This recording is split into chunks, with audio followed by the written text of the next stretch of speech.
प्राथमिक माहिती मी इथं आल्यानंतर जी घेतली त्याच्यामध्ये जी कंपनी आहे त्या केमिकल कंपनीमध्ये हा बॉयलरचा स्फोट झालेला आहे असं प्राथमिक दर्शनी कळतंय आणि आग पण बऱ्यापैकी आटोक्यात आलेला आहे। हे मी स्वतः तिथं जाऊन बघितलेलं आहे। 1 ते 1.5 तासामध्ये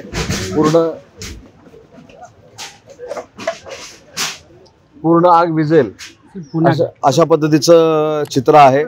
जे जखमी आहेत त्यांच्या पाठी सरकार उभं राहील, त्यांचा पूर्ण उपचाराचा खर्च सरकार करेल हे स्वतः मुख्यमंत्री मोदयांनी जाहीर केलेलं आहे। परंतु घटना दुर्दैवी आहे आणि या घटनेच्या मागं नियमबाह्य काय झालेलं आहे का हे देखील तपासण्याच्या स्पष्ट सूचना आमच्या फायर ब्रिगेडच्या लोकांना मी दिलेल्या आहेत। सखोल चौकशी करावी हे देखील निर्देश दिलेले आहेत आणि याच्यामध्ये जर दोषी कोण आढळलं तर त्याच्यावर कार्यवाही करण्यात येईल।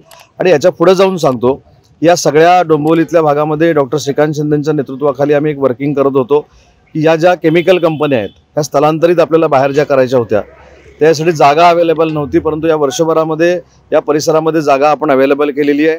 आचारसंहिता असल्यामुळे जागेचं वाटप झालेलं नाही।